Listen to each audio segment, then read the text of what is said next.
자, 안녕하십니까. 신경 선생님입니다. 이번 시간에는 발상의 전환 2강 장문 파트를 하도록 하겠습니다. 역시 먼저 공부법에 대해서 알려주고 그 다음에 실제로 수능 문제를 보면서 이런 식으로 문제를 풀어가는 것이다 라는 거 알려줄 거예요. 기가 막힌 강의야 이거는. 수능 시험지 이거 이런 상태로 끝까지 가다 보면 수능 단순히 기출 분석하는 게 아니라 각 영역별 학습법까지 다 알게 되는 거야. 기출문제 자동으로 풀리는 거고. 끝까지 열심히 들어야 됩니다. 그리고 수업 들을 때 보면은 지금 보면은 선생님이 옷을 똑같이 입고 있죠? 이게 지금 온라인으로는 2강이지만 현장에서는 바로 다음 타임으로 이어지는 강의잖아. 보면은 항상 말하지만은 현장에서 눈깔을 보면 알 수 있어요. 학생이 수업을 듣는 눈깔, 문제 풀 때의 눈깔을 보면 아, 얘가 어느 정도 대학을 갈 수 있겠구나 라는 게 사실 가르치는 사람 눈에는 보입니다. 이 현장에도 어떤 애들은 눈이 반짝반짝하고 문제 풀 때도 막 열심히 맞추려고 푸는 애들이 있는가 하면은 어떤 애들은 진짜 눈깔을 파버리고 싶은 것들이 있어요. 이 눈깔은 파야겠다 라는 애들이 있어요. 온라인도 마찬가지일 거예요. 수험생의 눈깔은 달라야 된다. 이거 명심하세요. 너 수험생이냐? 수험생이죠? 수험생의 눈깔은 달라야 돼. 고1, 고2 때의 눈깔을 가지고 있다. 그런 학생들은 자기 목표 대학 근처도 못 갈 것이다. 이거 명심해야 돼요. 눈빛부터가 바뀌어야 돼. 눈빛부터가. 오빠 봐봐. 헐? 이 눈을 딱 보면 얘 반짝반짝해 얘는. 이런 애들이 이제 나중에 결과도 좋아. 눈깔 유지를 잘 하시라. 알겠죠? 눈깔이 원래 그러면? 그럼 굉장히 안타까운 거죠. 자, 봅시다. 장문 파트. 일단은 문제 풀고 설명하기 전에 장문 파트는 어떻게 공부하는 것이냐에 대해서 설명을 할게요. 장문. 작문이 뭐냐? 작문. 장문이 뭐예요? 글쓰기. 쓰기죠. 이게 쓰기. 엄밀히 말하면은 쓰기 능력을 평가하려면 어떻게 해야 돼? 쓰라고 그래야지. 논술처럼 주제를 딱 주고 수험생들한테 쓰라고 그래야 돼. 그런데 그렇게 할 경우에 문제가 뭐야? 채점을 할 수가 없어요. 논술 같은 거 채점을 한다고 치면은 시험지가 64만 개야. 이거 채점하면은 수능 시험을 11월 13일 날 봤다. 그러면 5년 후에 다 성적표가 나와요. 이게 말이 안 되기 때문에 그래서 쓰기 단계를 객관식으로 바꿔서 출제를 합니다. 알겠죠? 그게 이제 장문 파트가 되는 건데 이 장문 파트는 비중이 어느 정도 되느냐? 장문. 이 현장에도 지금 신입생들이 있는데 신입생들한테 물어봐야 돼. 양경. 장문이 수능 시험에 몇 문제 나오냐? 5문제 나오죠. 몇 번부터 몇 번까지 나와? 4번부터 9번까지 눈깔을 파야 돼. 지난 시간에 우리가 화법을 했죠? 그게 5번까지였어. 근데 어떻게 장문이 4번부터냐? 말이 안 되잖아. 한번 보여줘. 몇 번부터 몇 번? 잘 들으세요. 6번부터 10번까지. 그럼 몇 개야 이게? 5문제. 그럼 몇 점이겠어? 3점짜리 하나 끼면서 2, 5, 10 플러스 3점짜리 하나 1. 11점이 출제가 되는 거예요. 역시 비중은 화법하고 똑같지만 화법보다는 약간 문제 풀기가 어려울 수도 있는 그런 파트. 올해 같은 경우에는 장문 파트가 그렇게 어렵지 않게 나왔지만은 보통 일반적으로 봤을 때는 화법보다 장문이 살짝 더 어려운 그런 파트가 되는 건데 자, 이 장문 부분 공부할 때 어떤 식으로 해야 되느냐? 일단 첫 번째. 저번에 말했죠? 개념, 지문, 문제 이렇게 봤을 때 장문은 개념이 중요해 안 중요해? 개념이 중요해 안 중요해? 조금 약간. 그렇죠. 개념 학습은 장문 역시 개념으로 승부를 보는 파트가 아닙니다. 개념 학습은 약간만 하면 됩니다. 즉 지난 시간에 화법에 설명하는 건 똑같이 EBS 같은 데서 개념이 나오면은 한 번만 읽으면 됩니다. 그냥 한 번 정도만 읽어보기만 하면 돼. 거기서 뭘 외우고 뭐하고 이럴 거 없다. 알겠죠? 개념 학습은 그렇게 중요한 게 아니고. 그러면 두 번째, 지문 학습 중요해 안 중요해? 안 중요합니다. 이게 장문에서 이제 뒷부분에 보면 알겠지만 지문이라고 하는 게 뭐 시, 소설 이런 게 아니잖아. 어떤 애가 글을 한번 써봤다. 고칠 점이 뭐냐? 그러면 그 애가 쓴 글을 외워? 미친 거지 이거는. 알겠죠? 무슨 어떤 자료에 대해서 문제를 줬다. 그러면 그 자료를 씹어 먹어? 그게 아니야. 그게 나오는 게 아니기 때문에 이거는 지문이 보기 박스야. 장문에서는. 보기 박스, 내용 학습은 하는 게 아닙니다. 이건 내용 학습을 아예 안 하는 거야. 이건 중요하지 않아요. 알겠죠? 그러면 이제 결론은 뭐냐? 뭐가 중요한 거야? 뭐가 중요한 거야? 문제가 중요하다는 얘기지? 문제 유형이 중요하다는 얘기야. 이게 중요한 것이다. 알겠죠? 이겁니다. 이 문제 유형별로 풀이법을 공부하는 게 굉장히 중요한 파트. 이게 바로 장문이야. 화법은 지문의 유형에 익숙해져야 하고 그 다음 문제 유형별 풀이법을 알아야 된다고 그랬죠? 근데 얘는 지문은 필요가 없고 문제 유형별로 풀이법만 알아두면 된다라는 거예요. 알겠죠? 그래서 이 방향으로 장문을 공부하면 됩니다. 그런데 그래서 문제 유형이 도대체 뭔지 모르죠? 장문의 문제 유형. 뭐가 있는지 자체를 모르니까 여러분들이 이 문제 유형 같은 경우는 이 유형이 어떤 식으로 이제 제시가 되는 거냐면은 이 문제 유형은 글쓰기 단계예요. 글쓰기 단계.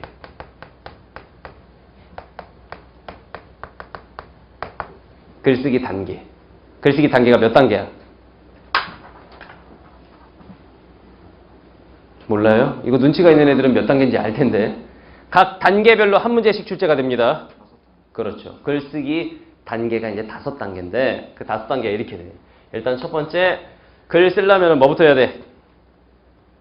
주제를 딱 주면 막 써? 아니죠. 뭐부터 해야 될까요? 서론 같은 거 생각해야 되겠죠? 처음에 하는 게 글쓰기 계획 세우기야. 요 글쓰기 계획 단계에서 한 문제가 나오고. 알겠죠? 자, 그 다음에 글쓰기 계획을 다 잡았어. 계획을 다 잡았어. 그 다음에 이제 뭐 해야 되게? 이제 막 쓰려고 해야 돼? 그럼 쓰려고 하는 단계에서 한 문제가 나올까? 자료를 모아야 되겠죠? 이게 내용 생성하기라고 하는데 내용 생성하기 문제에서 보통은 또 이제 한 문제가 나옵니다. 어떤 내용을 쓸지를 만들어 보는 거야. 그 다음에 어떤 내용을 쓸지 다 만들었어. 즉 글의 재료를 다 모았어. 그럼 이제 뭐 해야 되게? 아직 쓰면 안 됩니다. 아직 초고를 쓰면 안 돼. 초고라는 게 처음 쓰는 원고. 쓰려고 해야 돼? 그러면 쓰려고 하는 단계에 또 한 문제를 내? 정리를 좀 해야 돼. 수정을 어떻게 해? 쓰지도 않았는데 아직. 뭐부터 하냐면은 내용 조직을 합니다. 개요라고 하죠. 내용 조직을 하게 돼요. 알겠죠? 그러면 내용 조직을 다 했어. 그럼 이제 뭐 해야 돼? 이제 진짜로 써야 됩니다. 그래서 네 번째가 글쓰기 단계, 표현하기 단계라고 해요. 표현하기. 그럼 다 쓰면 끝난 거냐? 그렇지. 이제 검토, 수정을 해야 되는 거야. 그래서 마지막 5번째 단계가 고쳐쓰기 단계. 여러분들 여기서 잘 들으세요. 기존 수능 시험은 이 단계별로 한 문제 이런 식으로 출제가 됐어요. 올해 수능 시험에서 파격적이었던 부분이 바로 이 장문 파트야. 원래 수능에서는 한 개, 5개 이렇게 됐단 말이야. 그런데 올해 수능은 이렇게 안 나왔어. 올해 수능 보면은 이 내용 생성 부분이 이제 자료 수집 단계예요. 자료 수집. 여러분들 기존에 모의고사 같은 거 볼 때 보면은 무슨 신문 기사, 인터뷰 자료, 그다음 표나 그래프 같은 거 주고 내는 문제 있죠? 이 문제가 올해 수능에 안 나왔습니다. 이건 진짜 개획기적인 거야. 이게 안 나왔어. 그리고 내용 조직 단계라고 하면 원래 뭐냐면은 개요라고 해서 서론, 본론, 결론 같은 걸 주어놓고는 개요를 수정 보완하고자 한다. 적절하지 않은 것. 이런 문제가 모의고사 보면 있었죠? 이게 또 안 나왔어요. 이 두 부분이 올해 수능, 즉 2015 수능에서 안 나왔어요. 아니 선생님, 그렇다면 이거는 계속 가는 거 아닙니까? 그건 개소리야. 그건 말이 안 돼. 올해 수능에서 2015 수능에서 이 부분이 빠졌다고 해서 내년 수능에도 자료 수집이나 개요 문제가 과연 안 나올 것이냐? 절대로 그렇게 말할 수 없다. 물론 안 나올 수도 있겠지. 근데 글쓰기 단계상 이런 파트들은 사실은 원래 나올 수밖에 없는 파트거든. 내년에는 다시 부활해서 나올 수도 있어. 그래서 여러분들은 이 부분까지도 다 공부해야 돼. 알겠죠? 그래서 뒤에 문제 보면 알겠지만 올해 수능 시험은 글쓰기 계획 문제 나오고 그 다음에 표현하기, 직접 글을 쓰는 단계 이런 데서 문제가 또 나오고 그 다음에 고쳐쓰기 이 부분도 사실은 원래는 어떻게 돼? 이것도 좀 빠졌다고 봐야 돼. 고쳐쓰기가 원래 어떤 식이냐면은 학생이 쓴 글을 준 다음에 밑줄이 기역에서 미음까지 쳐 있어요. 위에 기역에서 미음을 고쳐 쓴다고 할 때 적절하지 않은 것은 그래갖고 1번 뭐 위에 있는 단어는 적절하다니까 이걸로 바꾼다. 2번 뭐 니은 부분은 주어와 서술어의 호응이 맞지 않으므로 이렇게 바꾼다. 3번 접속사 그리고가 이상하므로 그러나로 바꾼다. 이런 게 있잖아 원래. 이 문제가 안 나왔습니다. 또 얘도 빠졌어. 얘도. 그러면 사실상 올해 수능 시험에 뭐만 나왔냐면은 요 1번 단계하고 4번 단계만 출제가 된 건데 내년 수능에도 1번 단계와 4번 단계만 출제가 될 것이냐? 때려 죽여도 그렇다고 말할 수 없다. 이건 그렇다고 말하면 안 돼. 알겠죠? 내년에는 수정하기나 이런 부분들이 다 이제 또 나올 수가 있어. 무슨 말인지 알겠죠? 그러니까 편협된 사고방식으로 여기하고 여기만 공부하면 너넨 망하는 거야 그냥. 알겠죠? 고쳐쓰기가 전형적인 고쳐쓰기 문제가 아니어서 그렇지 약간 그런 느낌이 묻어나는 문제가 이제 있습니다. 보면은 자, 그러면 일단은 올해 수능은 이런 식으로 나왔지만 전 단계를 다 공부하는 게 맞다라는 겁니다. 자, 그러면 올해 수능 문제 한번 보겠습니다. 봅시다. 여러분들 요 2강 옆에 보면 이제 또 프린트 할 게 다운로드 할 수 있게 돼 있어요. 그거 다운받아서 보면 되겠습니다. 자, 6번에서 8번이에요. 시험지상으로는 6번에서 8번이었는데 여기에는 이제 1번에서 3번이죠. 그렇죠? 자, 1번에서 3번 선생님 문제 분석을 딱 해주기 전에 여러분들이 푸는 게 맞는 것 같아요. 여러분들이 한번 문제를 풀어보고 그 다음에 선생님이 문제 분석하고 이런 문제는 이렇게 푸는 거라고 알려주고 실제로 그대로 풀어보고 이런 방식으로 가겠습니다. 자, 1번부터 3번까지 세 문제입니다. 문제 푸세요. 자, 다 풀었죠? 같이 볼게요. 1번에서 3번까지 어떤 문제들인지 일단 문제 분석을 한번 해볼게요. 여기에 주어진 거는 뭐 이런 글이 있고 그 다음에 막바로 문제를 먼저 보라고 했죠. 어떤 문제가 있는지를 알아야 그 문제에 맞게 글을 읽을 거니까. 자, 문제 봅니다. 1번. 학생의 초고. 초고라고 하는 게 위에 있는 글. 여기 보면 이제 학생의 초고라고 써있지? 요거. 여기에 사용된 글쓰기 전략. 이렇게 나왔죠. 이 글쓰기 전략 문제는 여기 보면은 어디에 해당하느냐. 글쓰기 단계 중에서 글쓰기 전략이라고 하면 여기 들어갑니다. 글쓰기 계획. 알겠죠? 이게 글쓰기 계획 문제랑 똑같은 거야. 이 글쓰기 계획 문제는 어떻게 푸는 것이냐? 글쓰기 계획 문제는 100% 일치 문제다. 이거 명심하세요. 알겠죠? 글쓰기 계획 문제는 무조건 100% 무슨 문제라고? 일치 문제입니다. 일치 문제. 아, 글쓰기 계획 문제는 일치 문제구나. 이거 하나 명심하세요. 알겠죠? 먼저 글쓰기 전략 문제, 서술 방식 같은 문제인데 그냥 일치 문제처럼 풀면 됩니다. 여기 일치 문제다. 즉 위에서 하나씩 찾아서 풀겠다. 이 마인드로 가면 됩니다. 자, 그 다음에 2번 봅시다. 보기를 활용하여 조건에 따라 기억을 수정 보완한 것으로 가장 적절한 것은 이렇게 나왔죠. 조건 활용 문제인데 이게 여기서 보면 무슨 문제냐. 자, 해봅시다. 요겁니다. 요거. 표현하기. 알겠죠? 이 표현하기에서 나오는 문제가 뭐야? 조건 활용 문제야. 실제로 글을 써보는 단계. 조건 활용 문제인데 자, 이 조건 활용 문제 풀 때 잘 보세요. 이런 식으로 풉니다. 조건 활용 문제에서는 두 가지의 조건이 제시가 돼요. 두 가지의 조건이 일단 첫 번째 표현 조건이라는 게 제시가 돼. 표현 조건. 그러니까 표현과 관련된 거지. 그 다음 두 번째 내용 조건이라고 하는 게 또 제시가 돼요. 내용 조건. 이렇게 되는데 표현 조건이라고 하는 건 뭐냐면은 표현법과 관련된 거예요. 표현법. 무슨 비유적 표현을 활용할 것, 무슨 배구법을 활용할 것 이런 식으로 보통 나오고 그 다음에 내용 조건이라고 하는 거는 어떤 글의 주제라든가 목적 또는 주어진 보기 박스의 내용 이런 걸 말하는 거예요. 알겠죠? 이런 식인데, 자, 문제 푸는 순서는 어떻게 되냐면은 이 표현 조건을 얘를 먼저 적용합니다. 1번에서 5번까지에다가 이 표현 조건을 먼저 적용해요. 그래서 그 표현법이 드러나지 않은 애들을 다 지워버리는 거야. 알겠지? 그 다음에 이 내용 조건을 나중에 적용하는 거야. 표현 조건을 먼저 적용했더니 1번, 3번, 4번이 나가 떨어졌다. 2번 아니면 5번이 답이다. 남겨놓고 그 다음 내용 조건 적용해가지고 답을 딱 쓰는 겁니다. 무슨 말인지 알겠죠? 이 형태로 풀면 되겠습니다. 그런데 이 문제는 약간 다르기는 해요. 이것도 약간 파격인데 표현법이 있어야 되거든? 근데 보기 박스 보면은 표현법에 대한 내용이 안 나와 있지. 선생님 그러면 다르지 않습니까? 그런데 뒤에 보면 조건 해석 문제가 또 나옵니다. 저 뒤에. 저 뒤에 이제 또 나올 거야. 9번에. 거기에서는 표현법과 내용 조건을 다 줬고 여기서는 내용 조건만 줬어요. 알겠지? 이 조건을 하나씩 대입해가지고 제껴내면 되겠습니다. 자, 그 다음 봅시다. 3번. 윗글의 내용을 학교에서 발표하려고 한다. 발표 전략에 따른 실행 계획. 보이죠? 계획. 뭐 이건 어떤 문제인 거야?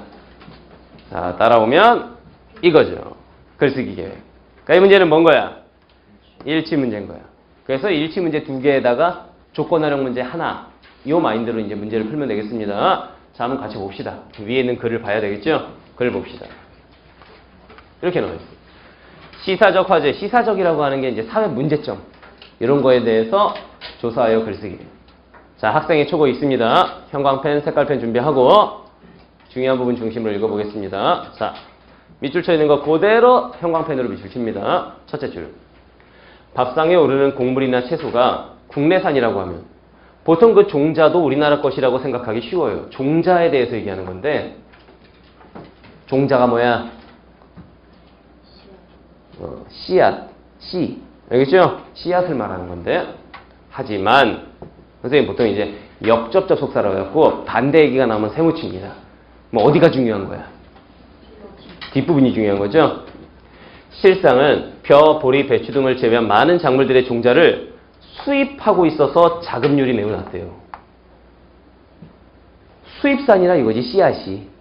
심기는 우리나라에 심었는데 그 수입한 거야. 알겠죠? 이런 얘기를 하고 있어. 자, 세 줄 내려가봐. 국내 채소 종자 시장의 경우 종자 매출액의 50% 절반가량을 외국 기업이 차지하고 있다는 조사 결과가 있어요. 뭐가 있어? 조사 결과가 있어요. 1번 한번 보세요. 문제는 본인 시험지로 봅니다. 현재의 문제 상황 드러내기 위해 이와 관련된 조사 결과를 사례로 들었다. 맞지? 이게 맞네. 일치 문제라고 그랬죠? 이런 형태야. 이게 일치 문제인지 아는 애들은 바로바로 찾아서 풀고 그걸 모르는 애들은 다 읽고 나서 자기 머릿속에 남아있는 기억 속을 더듬어서 풀기 때문에 시간도 오래 걸리고 결국 못 맞추지. 알겠죠? 자, 아랫줄. 이런 상황이 지속될 경우 자꾸 이렇게 수입하면 우리 종자를 심고 키우기가 어려워질 것이고 종자를 수입하거나 로열티를 지급하는데 로열티라고 하는 거는 외국에서 뭐 빌리면은 그 사람들한테 돈 내야 되는 거. 로열티를 지급하는데 지금보다 훨씬 많은 비용이 들어가는 상황이 발생할 수 있어. 좋다는 거야, 나쁘다는 거야? 좋은 거야, 나쁜 거야? 나쁜 거죠? 문제점이야, 문제점. 이렇게 자꾸 수입하다 보면 이런 문제가 생겨요. 3번 답입니다. 3번에 3번. 발표 전략은 전달 효과를 높이기 위해 통계 자료 쓰는 거였어. 거기엔 틀릴 게 없습니다. 그 오른쪽 봐봐. 우리나라 종자 시장을 외국에 개방함으로써 얻게 되는 경제적 이익. 이익이냐? 이익이 아니라 뭐야? 손해지, 손해. 답은 한 번이죠. 문제점이 있다라는 건데 이익을 얻을 수 있다가 아니고. 알겠죠? 네, 답은 3번입니다. 자, 그 옆에 밑줄. 또한 전문가들은 두 줄 내려가서 결국에는 종자 문제가 식량 안보의 위협 요인으로 작용할 수 있다고 지적하는 거야. 이거 엄청 위험한 거야. 1번에 2번 한번 봅시다. 1번에 2번. 문제 해결의 필요성을 강조하기 위해 현 상황이 지속될 경우 미래에 발생할 수 있는 일의 심각성, 이런 일이 발생할 수가 있는 거야. 맞지? 이거 맞다. 자, 괄호줄. 이러한 상황을 초래한 원인으로는 여기부터 뭐 나올 거야? 원인 나올 거죠? 1번에 3번입니다. 현 상황에 대한 독자 이해를 돕기 위해 상황 발생의 원인을 분석할 것이다. 맞지? 이 맞다고. 세 줄 내려가. 우리가 종자와 종자산업의 중요성을 인식하지 못하여 경쟁력 있는 종자기업 육성에 소홀했다는 데 있어. 원인이 뭐야? 경쟁력 있는 종자기업 육성을 하지 않았어. 좋은 씨앗을 개발하는 기업들 이걸 키워내지 않았던 거야. 그럴 따라서 국내 종자기업을 정책적으로 지원하여 종자 개발에 뛰어난 능력을 갖춘 기업을 육성하자. 이게 포인트예요. 종자 기업을 육성합시다. 이 내용입니다. 알겠죠? 이거에 대해서 문제 7번에서 볼 거야. 자, 좀 더 봅시다. 구하래줄 이처럼 종자 산업은 식량 안보 면에서만이 아니라 경제적인 면에서도 아주 중요한 산업이래. 두 줄 내려가서 끝부분에. 종자 산업의 전망은 매우 밝아. 전망이 밝아 이게. 1번에 5번. 주장의 설득력을 높이기 위해 화제에 대한 긍정적 전망. 전망이 밝다. 이렇게 말했지? 맞다. 그러므로 장기적 안목에서 종자 산업을 발전시킵시다. 이게 이제 글쓴이의 주장이 되는 거였어. 알겠죠? 그럼 문제 6번은 끝났다. 나머지, 6번이 아니라 1번이지, 그러니까 여러분들 시험지로. 문제 1번은 끝났어요. 나머지 다 찾았으니까. 다 몇 번이야? 4번. 논지라고 하는 건 중심 내용. 중심 내용의 타당성을 강화하기 위해 과거의 정책과 자신이 내세운 대안을 비교했다. 과거의 정책이 나와요? 이 자체가 나오질 않아. 답은 4번이지. 알겠죠? 이건 간단하고. 자, 그 다음에 2번 봅니다. 이제 보기 활용 문제인데. 조건 활용. 보기를 활용하여 조건에 따라 기억을 수정 보완하라고 했는데 기억의 내용은 뭐였어? 기억 육성하자. 이거였어요. 너네 같으면 이거 그냥 읽겠냐? 조건 먼저 보겠냐? 그렇지. 그거가 어떤 건데? 요걸 먼저 봅니다. 알겠죠? 조건 먼저 봅니다. 자, 봅시다. 가로부터 핵심 내용을 도출하여 기억을 구체화할 것. 이건 신경 안 써도 된다. 요건 신경 안 써도 된다. 왜? 얘네가 다 기억보다 길잖아. 그럼 구체화가 이미 돼 있는 거야. 우리가 신경 써야 되는 건 이거. 가의 핵심 내용이 들어가야 된다. 가의 핵심 내용이 들어가야 된다. 알겠죠? 그 다음 두 번째 조건. 나의 드러난 현상에서 시사점을 찾아 기억에 추가할 것. 뭘 추가해? 나의 드러난 현상을 추가한다. 알겠죠? 하나씩 보겠습니다. 가의 핵심 내용부터 보자. 가부터 봅시다. 국내 종자기업 가로쳐보세요. 얘네는 어땠냐면은 두 번째 줄 끝에 품종 개발에 대한 투자 수준은 낮은 것으로 조사되었다. 투자를 안 한다 이 얘기야. 알겠죠? 그 옆에 외국의 최대 종자기업 가로쳐봐요. 연구개발 투자액이 우리나라 종자산업의 총 연구개발 투자액보다 20배나 많았다. 외국은 어떻게 한다? 투자를 많이 한다. 이렇게 나온 거야. 그럼 결국 여기서는 어떤 얘기가 핵심이냐? 여기서 키워드 하나만 골라봐. 뭐야? 투자야. 알겠죠? 일단은 가의 핵심 내용은 투자야. 투자 얘기가 들어가야 돼. 오케이? 이걸로 먼저 제껴볼까요? 투자 얘기가 들어가야 된다. 자, 선택지 1번. 투자 얘기 있어요? 없어요? 이건 그냥 인식을 바꾸자 이렇게만 나왔지 그 인식 변화가 실제 투자인지 뭔지는 잘 안 나오고 있죠? 여기서 일단은 핵심 내용이 안 들어갔으니까 제끼면 돼. 2번에는 투자 얘기 있어? 없어? 있어요. 집중적인 투자와 지원. 이게 나오죠. 일단 맞다.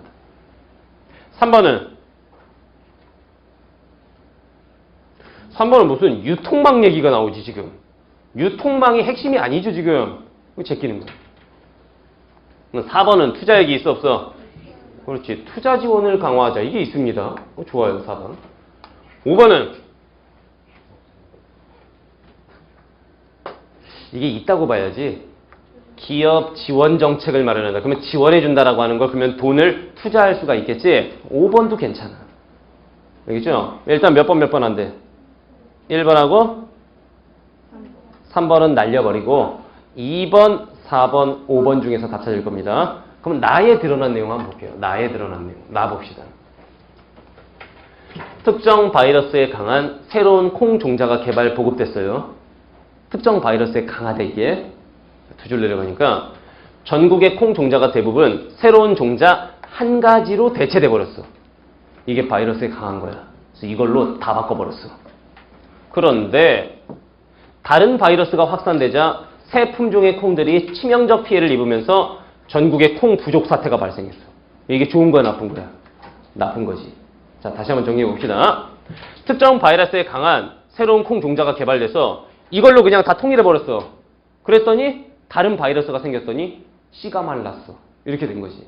그러면 한 가지로 하면 돼, 안 돼? 안 되지. 다양하게 해야 되는 거죠. 다양성이 들어가야 돼. 다양성. 다양하게. 다양성. 알겠죠? 자, 그러면 이걸로 이제 답을 찾아볼게요. 선택지 1번 날라갔고 2번 봐봐. 다양성 얘기가 있어 없어? 외래종을 도입해야 되냐 오히려? 아니잖아. 수입하는 거에 문제점인데. 다양한 여기 병충해고. 알겠죠? 그러면은 3번 선택지 한번 봅시다. 3번의 다양성 얘기, 3번은 이미 날라갔지. 유통망에서 날려버렸고. 4번 봅시다. 다양성에 대한 얘기가 있어 없어? 그렇지. 획일화, 한 가지로 하면 위험하니까 다양한 종자를 개발하자. 이렇게 가야 되는 거지? 맞다. 답은 4번이 되는 거야. 이렇게 푸는 거지. 단계적으로. 그러면 5번 선택지 같은 게 다양성 얘기가 있어 없어요? 여기도 외래 종자 도입합시다. 이런 얘기를 하고 있지? 다양성 얘기가 없지? 빠지는 거야. 얘는 안 되는 거야. 그래서 답이 4번이 됩니다. 이렇게 푸니까 간단하죠? 이런 문제고. 자, 그 다음에 문제 3번 보겠습니다.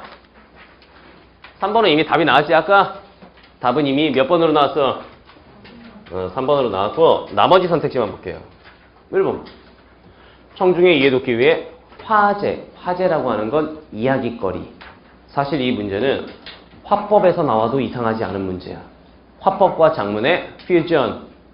퓨전이 뭐야? 퓨전. 합친 거. 결합형 문제입니다, 이게. 그럼 봐봐. 화제를 명확하게 해라. 그래서 도입부에서 우리나라 종자산업의 문제점과 해결 방안이 발표해 화제임을 명시적으로 명확하게. 맞지? 여기 보고 여기 맞다고 하면 되는 거야. 그래서 답의 근거를 엿다가 둔 거야. 알겠죠? 2번 보고. 청중의 관심 참여를 위해서 상호작용한대요. 듣는 사람하고 상호작용. 선생님의 주특기가 그거지. 일방적으로 막 떠들어대지 않고 어떻게 해? 지금도 했네. 어떻게 해? 또 했네. 이거 알겠죠? 그래서 물어보는 거 아니야, 이렇게. 이거 봐봐. 흔히 먹는 곡물과 채소 언급하며 그 종자가 어느 나라의 것이라 생각하는지 질문하고 반응을 살핀다. 맞잖아. 그죠? 답은 3번이었고. 4번 봐봐. 생생한 전달을 위해 적절한 매체 활용한대, 매체. 여기 보면은 전문가가 식량안보위원회에 어쩌고저쩌고 해서 동영상 자료를 보여준다. 매체 활용. 맞죠? 맞다고. 5번. 발표 내용에 대해 공감하도록 화제와 청중의 관련성. 청중이 듣는 사람이지? 지금 이 문제가 너랑도 관련이 있어. 이런 얘기를 하라는 거지. 봐요. 종자산업이 부진할 경우 발생할 수 있는 식량 안보 문제가 우리의 삶과 직결된다. 맞잖아. 알겠죠? 그러니까 답은 3번이 되는 이런 형태의 쉬운 문제입니다. 이거는. 알겠죠? 오케이. 자, 그럼 3번까지 했고 넘기세요. 4번, 5번. 뭐 그림도 나오고 오리토끼 그림 막 이런 거 나오고 하죠.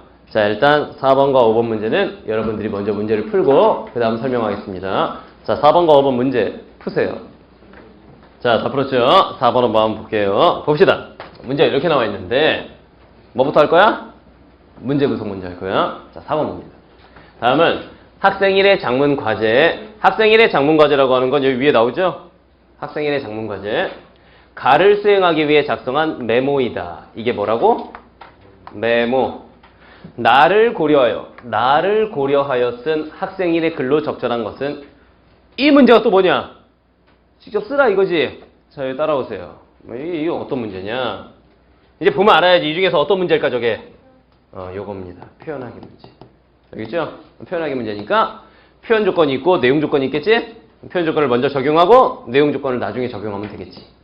알겠죠? 이 스타일의 문제입니다. 자, 다시 한번 봐봐. 나를 고려하여 쓴 학생의 글이라고 그랬는데 나를 고려하여 쓴 나 봅시다. 메모한 내용을 모두 반영하고 일단 이렇게 나왔지. 메모한 내용이 어디 있어? 여기 있잖아. 이거를 전부 다 반영하시오. 이거 싹 다 반영, 올 반영 이렇게 나왔어. 근데 여기 있는 걸 잘 보면 오리토끼 그림, 선입견의 위험성, 대상에 대한 다양한 관점의 중요성. 이건 표현 조건이냐 내용 조건이냐? 내용 조건이야. 여기에 있는 메모 자체가 다 내용 조건이었던 거예요. 그러면 표현 조건은 어디 숨어 있을까 보니까 여기에 있어요. 메모한 내용 모두 반영하고 비유를 활용해라. 이렇게 나왔네. 그죠? 비유. 수능 시험의 모든 개념 중에 사실상 가장 많이 나오는 거. 비유. 요거죠? 뭐 직유법, 은유법. 하나의 대상을 다른 대상에 빗대어 표현하는 걸 비유라고 하지. 그러면 여기 이제 표현 조건이 여기 숨어 있었던 거야.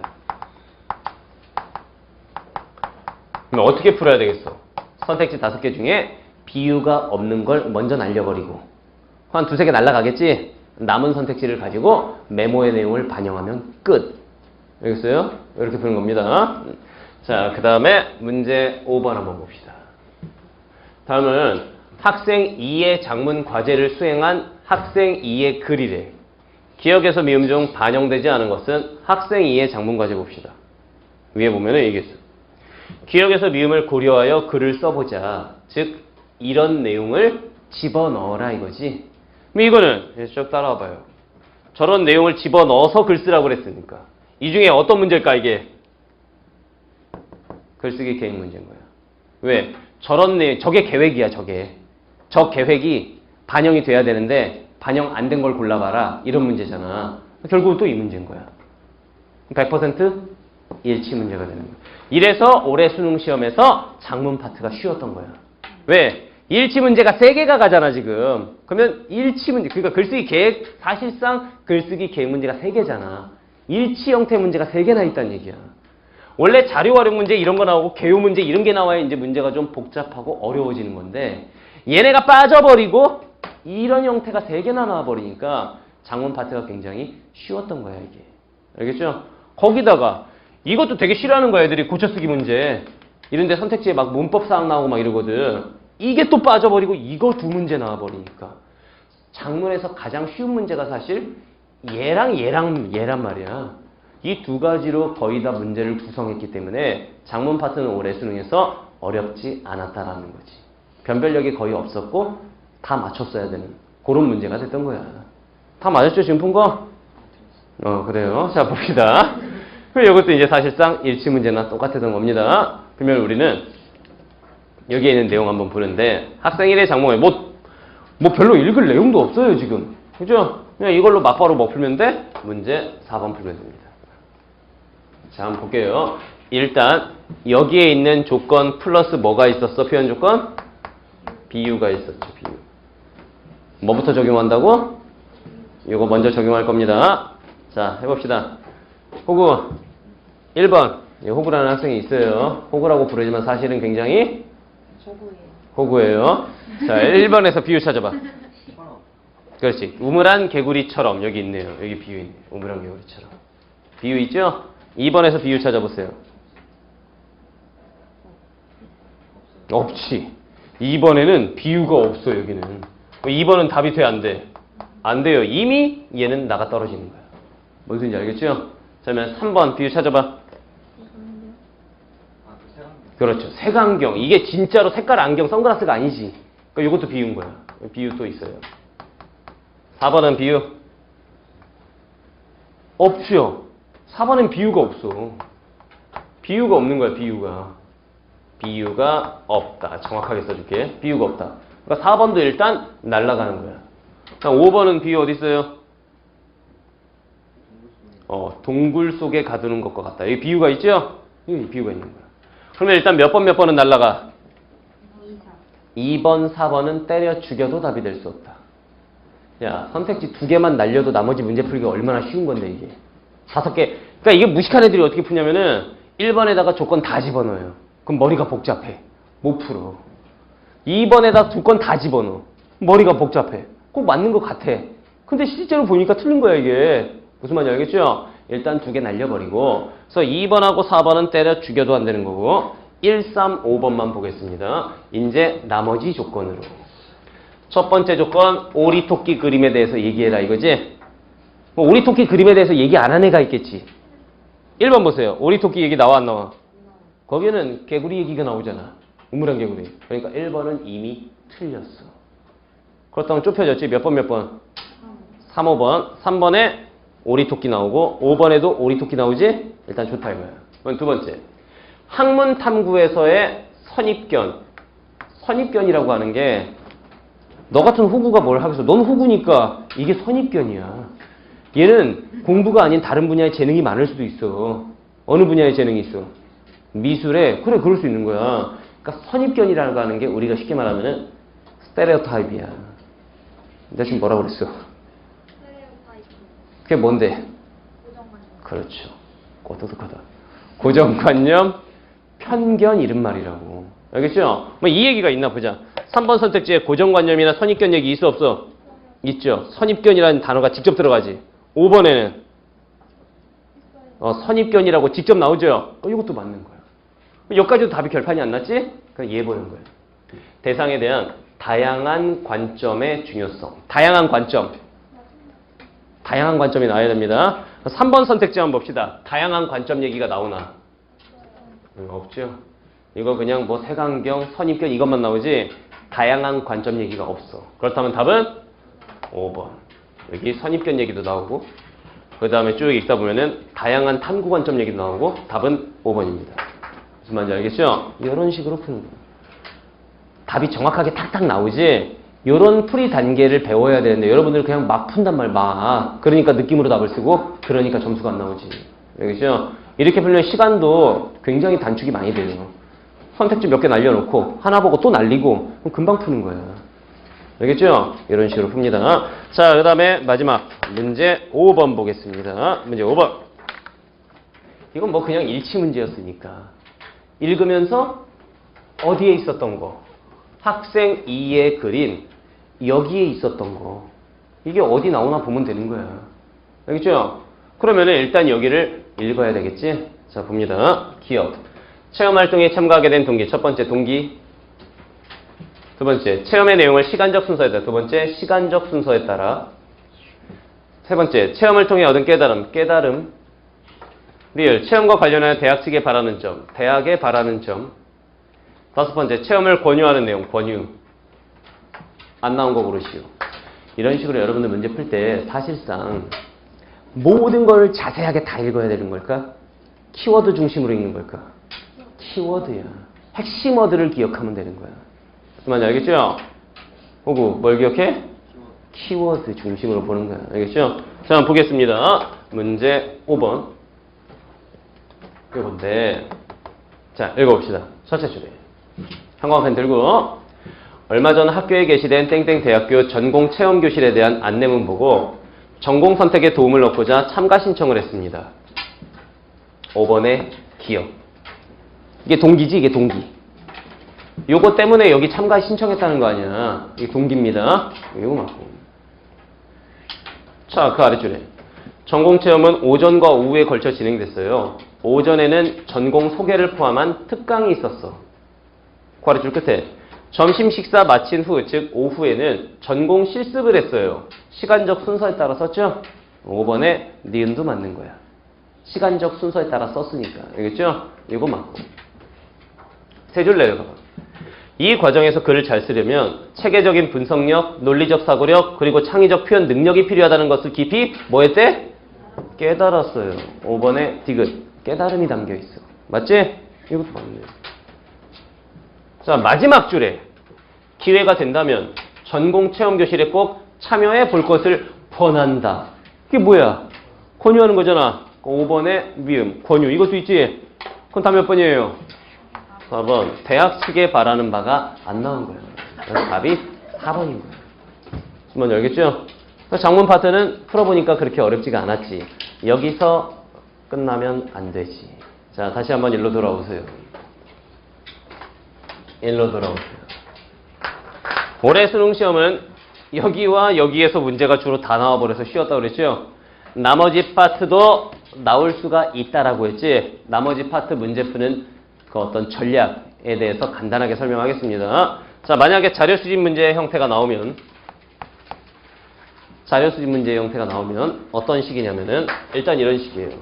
첫 번째, 자료는 무슨 신문 기사 그리고 인터뷰 내용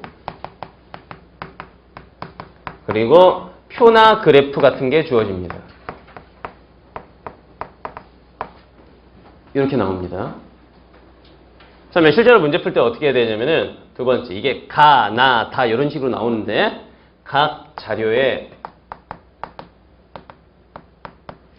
포인트를 확인해요. 핵심만 포인트를 확인하는 거예요.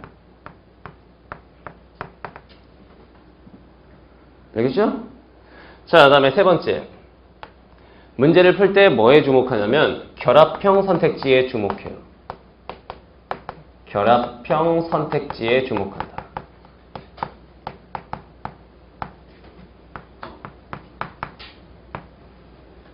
결합형 선택지라고 하는 게 뭐 말하느냐면 예를 들면은 가를 활용하여 어쩌고 저쩌고 이런 선택지는 대다수가 맞아.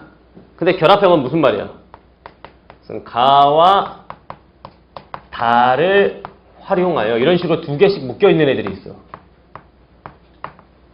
이런 선택지들을 잘 봐야 된다라는 거야. 알겠죠?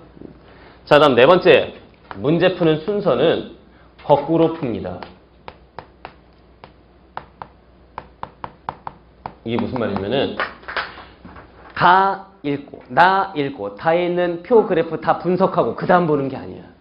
선택지 1번 보고, 예를 들면 선택지 1번이 가를 활용하여 이런 걸 알 수 있다. 그러면은 그걸 보고 가에 그런 내용이 있는지만 따져보고, 2번 나를 활용하여 이런 걸 알 수 있다. 그러면은 2번 보고 나로 올라가서 그 내용이 있는지 보고, 이런 식으로 풀어야 정확하게 푼다. 알겠죠? 선택지 5걸 한 방에 보라는 게 아니고 1번 선택지 보고 그거에 해당하는 거, 2번 선택지 보고 그거에 해당하는 거, 이런 식으로 풉니다. 오케이? 요거. 자, 그 다음에 세 번째 단계, 내용 조직 단계. 이거에 대해서도 이번에 수능 시험에는 안 나왔지만 언제든지 나올 수 있기 때문에 풀이 방법을 알려줄게요. 자, 개요 수정하기 문제는 이런 식으로 풉니다. 어떻게? 자, 일단 첫 번째, 개요 수정하기 문제에서는 상위 항목과 하위 항목의 연관성, 여기서 답 나오는 경우가 굉장히 많아요. 상위 항목과 하위 항목의 연관성을 잘 봅니다.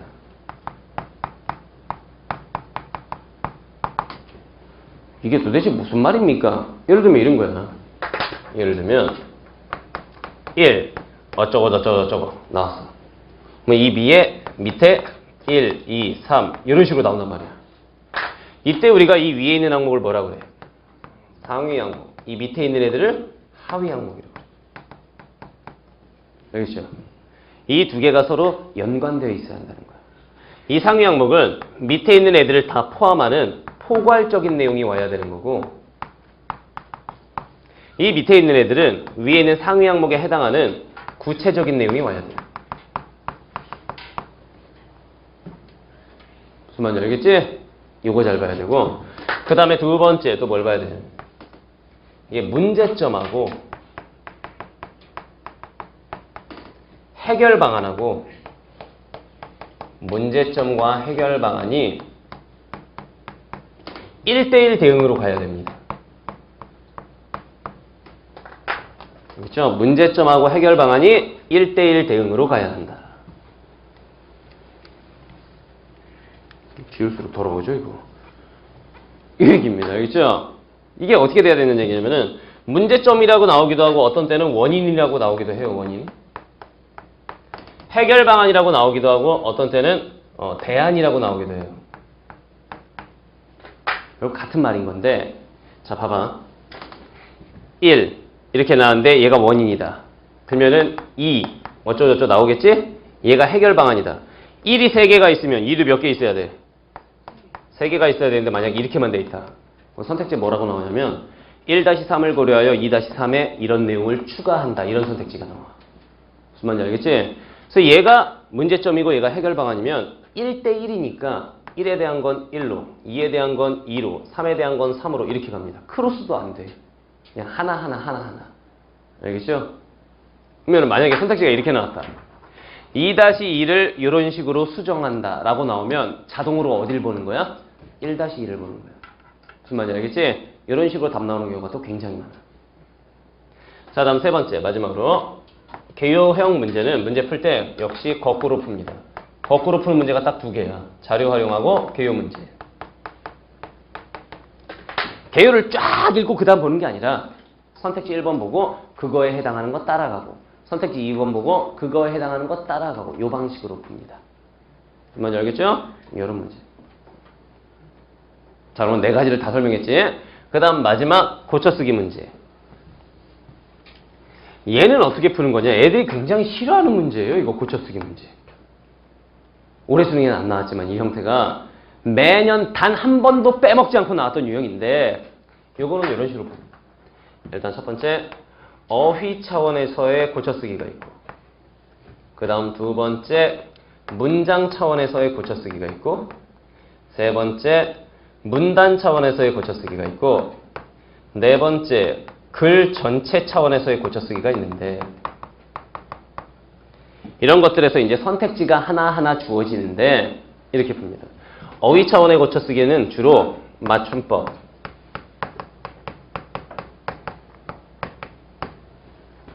뭐 띄어쓰기 이런 것들이 나와요. 알겠죠?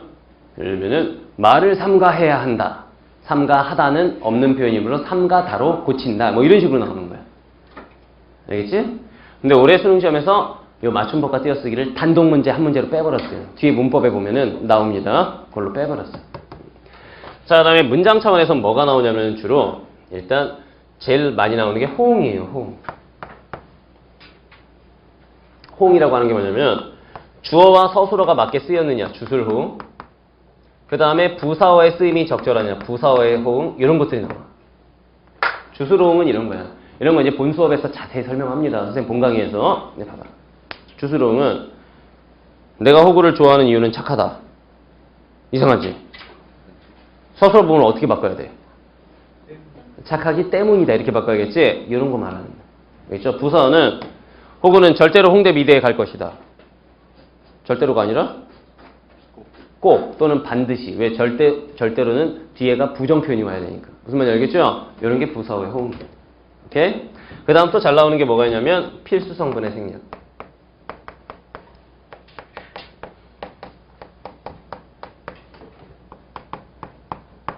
꼭 필요한 문장 성분이 빠져 있는 경우들이 있어요. 나는 오늘 보았다. 뭐가 빠졌어? 뭐를. 목적어가 빠졌지? 그럴 경우에는 그 자리에 뭐 영화를 이런 단어를 추가한다. 이런 식으로 나오는 거야. 알겠죠? 이런 거. 여기 잘 나옵니다. 자, 그 다음에 문단 차원에서 뭐가 잘 나오냐면은 통일성. 대표적인 건데 하나의 문단에는 중심 내용이 몇 개 있어야 돼? 하나만 있어야 되는 거야. 근데 중간에 갑자기 생뚱맞은 내용이 나오는 거야. 그럼 어떻게 해야 되겠어? 빼버려야 되겠지? 그래서 이게 뭐 말하냐면 불필요한 문장 삭제를 말하는 거야. 불필요한 문장을 빼버리는 거. 불필요한 문장 삭제. 이런 게 나오고 그 다음에 또 뭐가 나오냐면은 접속사의 적절성. 접속사. 호구는 똑똑하다. 그러나 잘생겼다. 이상하지? 그러나 어떻게 바꿔야 돼? 게다가 이런 걸로 바꿔줘야 되겠죠? 똑똑하면 잘생기면 안 돼? 선생님 봐봐. 미안합니다. 자, 이게 그러니까 그러나가 아니야. 게다가 뭐 그리고 이런 게 들어가야 될 거 아니야. 알겠죠? 이런 거. 그 다음에 또 뭐가 나올 수 있냐면은 문장 위치 바꾸기. 무슨 글의 흐름상 뭐 이 문단의 첫 번째 문장은 3문단의 첫 번째 문장과 위치를 서로 바꾼다. 뭐 이런 식의 것들 있지? 이런 것들이 나올 수 있어요. 자, 다음 마지막 글 전체에서 뭐가 나올 수 있냐면은 제목의 포괄성. 제목은 어때야 되냐면은 밑에 나오는 내용을 다 포함할 수 있는 내용이어야 하잖아. 무슨 말인지 알겠죠? 이런 것들 나올 수 있고 그 다음에 주제의 구체화. 주제가 너무 뜬구름 잡게 써 있는 거야. 추상적으로. 그러면 안 됩니다. 주제를 구체화시키는 이런 선택지가 또 나올 수 있어요. 알겠죠? 그래서 올해 수능엔 나오지 않았지만 그동안 거의 단골로 출제됐었던 나머지 유형에 대한 해결 방법까지 선생님이 다 알려줬어요. 이렇게 하면 작문 공부는 완벽한 거예요. 알겠죠? 이렇게.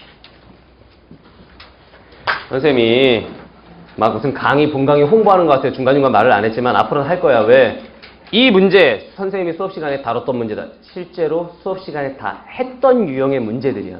화법과 작문 부분은 오리토끼 그림, 내 책에 있었느냐 이런 건 아니지만 이 유형 전부 다 선생님 본 강의에서 다뤘던 유형이에요. 그렇죠? 그러니까 여러분들이 이런 걸 유형별로 어떻게 푸는지를 잘 알아두면 공부하는 데 도움이 많이 될 겁니다.